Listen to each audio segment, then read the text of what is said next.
you're American, but did almost all of your professional career, over here in England. But you were educated and grew up in Brooklyn or New York. How did you decide to come to the UK after you graduated? Let me put the wording straight from the start. I was raised in New York, but I grew up in England. That is to say, whatever I got by way of learning how to work with bands, learning how to write for bands, learning how to do anything to do with collaboration, I learned it here. I didn't do much in America. I went to school, yes, and that was the long and short of it, because by the time they were handing out diplomas, they were also handing out helmets. And that's when I decided, okay, I'll take my chances elsewhere. And I didn't know too much about other people who had done it. Didn't matter. This was something I wanted. I was going to travel anyway. But that's how it happened. Mm-hmm. So you went to Juilliard?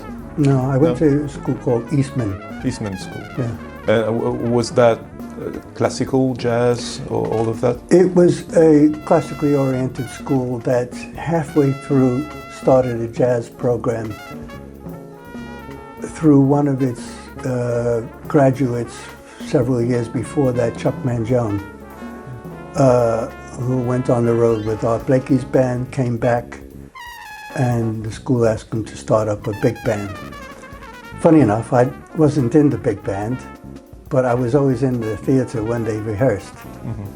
And that was good enough for me, because Chuck came laden with the latest charts, musical scores from Mingus Band and others. So that was fine for me anyway to hear all this. And I was on more than speaking terms with Chuck. I would go over his place every now and then. And whenever the Jazzmobile would come to town from New York or other large cities, they would always stop by and see Chuck. And I got to meet Freddie Hubbard and people like this. So it was a good education. It was a well-rounded one.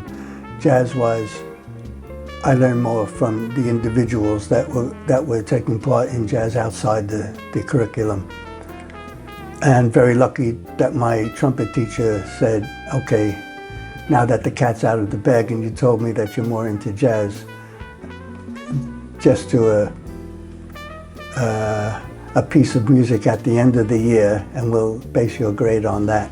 Otherwise, don't bother coming to lessons. Mm-hmm. Of course, if he didn't do that, I would have been coming back from Vietnam, probably. So when you arrived in London, that was 1970. Yeah. So how did you first begin to meet musicians, start to work? Did you know anyone in London when you arrived? No. Pure luck. Absolutely pure luck. Everything from soup to nuts, pure luck. How long does this take? Because this is a long story. Oh, I'd love that. Right from the get-go. Yeah. We're talking Victoria Station. Oh yeah, I'd love the full. Okay. Completely sick as a dog on the way back. I didn't go to England first. I went to France. In order to get out of America, I enrolled Central Mediterranean University in Nice through a French waiter that I was working with in Rochester, New York, where I spent my summer draft dodging. I was already drafted 2 days after I graduated. Yes, I went down there. I got out of America with a letter from the university saying, show up, yes, you're accepted, and come down. So I did.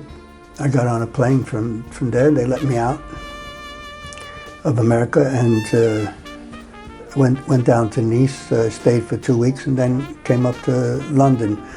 I looked around to see what kind of music was going on in Nice, and at the time, not much. It was early September. Okay, so Antibes and all those festivals have already gone, you know. I'm going like, oh, I missed out. But tried to find some musicians playing. It wasn't a good time of the year. It was school starting and like this. So I said, okay.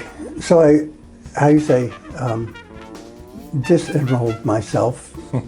And lucky for me, here's where the first luck comes in. They said, oh, that's okay, but we can't give you all your deposit back, but here's 95% of it, which paid for my trip back or up to London. Mm-hmm. And met two people at Victoria Station who were dealing with people ill-prepared upon arrival in London. I mean, we're talking big-time luck story here. And they gave me their address in Notting Hill, Ladbroke Grove area. And that night I found myself there. One of their good friends, who wasn't staying there but visited every day, was a guy who was asking me what kind of music I was into. And I told him, and he said, oh, you come with me on Friday. I'll bring you over to this place over in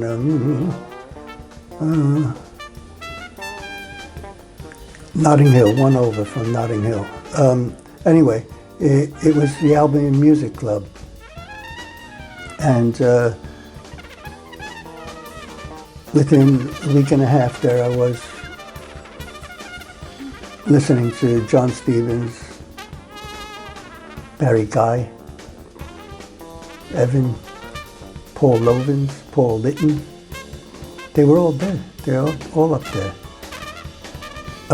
On the way back, I'd stop in a pub on my way back to just a short, it was just a walk. Oh yeah, it was Holland Park. And I'd walk back and stop into a pub and met Marcio Matos. And he was just over. He had just arrived as well, not long before that. So this was just chance meetings and luck, like I said. And the ball started rolling from there, although it took a while.